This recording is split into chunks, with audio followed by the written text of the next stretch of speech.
here with, as we continue to read through the essence of success. We're moving on to managing your inner world. Today's passage, the advantages of calmness. Here's something we should read or listen to once a day for the next 45 years. It was written back at the turn of the century by William George Jordan.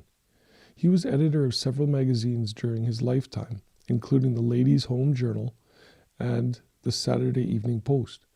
He wrote, "Calmness is the rarest quality in human life. It is the poise of a great nature in harmony with itself and its ideals.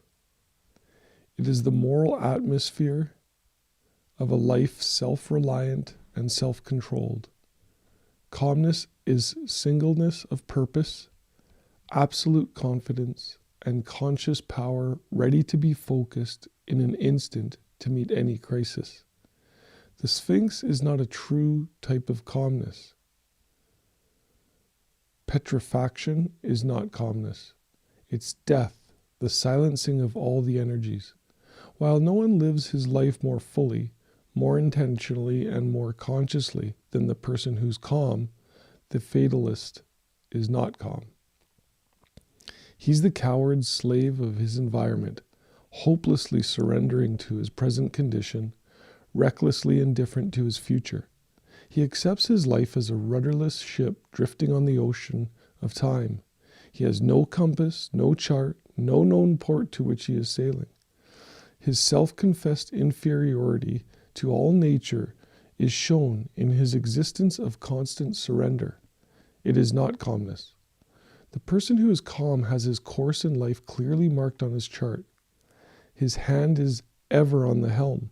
Storm, fog, night, tempest, danger, hidden reefs, he's prepared and ready for them. He's made calm and serene by the realization that in these crises of his voyage, he needs a clear mind and a cool head. Then he has nothing to do but do each day the best he can by the light he has, that he will never flinch nor falter for a moment. That though he may have to tack and leave his course for a time, he'll never drift. He'll get back into the true channel. He'll keep ever headed towards his harbor.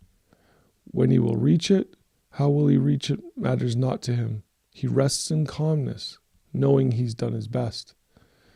When the worries and cares of the day fret you and begin to wear upon you, and you chafe under the friction, be calm. Stop. Rest for a moment and let calmness and peace assert themselves. If you let these irritating outside influences get the better of you, you're confessing your inferiority to them by permitting them to dominate you.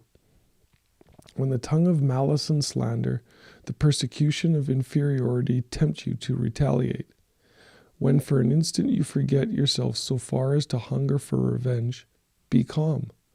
When the gray heron is pursued by its enemy, the eagle, it does not run to escape. It remains calm, takes a dignified stand and waits quietly, facing the enemy unmoved. With the terrific force with which the eagle makes its attack, the boasted king of birds is often impaled and run through on the quiet, lance-like bill of the heron. No person in the world ever attempted to wrong another without being injured in return some way, somehow, sometime. Remain calm. Now, all of that was written at the turn of the century, and in language that today might sound a bit affected and archaic. It's a good message. If ever there were a quality needed in the crisis-filled world of today, it's calmness, and the kind of clear thinking calmness produces. I wonder how improved our days would be if we would make it a point to go over that little message every morning. So this is awesome. It always, and especially in our time, this is again written so long ago, yet so applicable today where, everything is just so hectic and, with the situations we're dealing with right now, everyone seems to be so, wound up and, stressed out and things like that. And calmness is the key to all of this. I love the way he says, the person who is calm has his course in life clearly marked on his chart.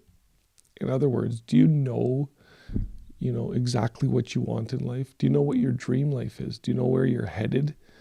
This is what we talk about when we talk with our clients. It's all about the want. It's all about the goal.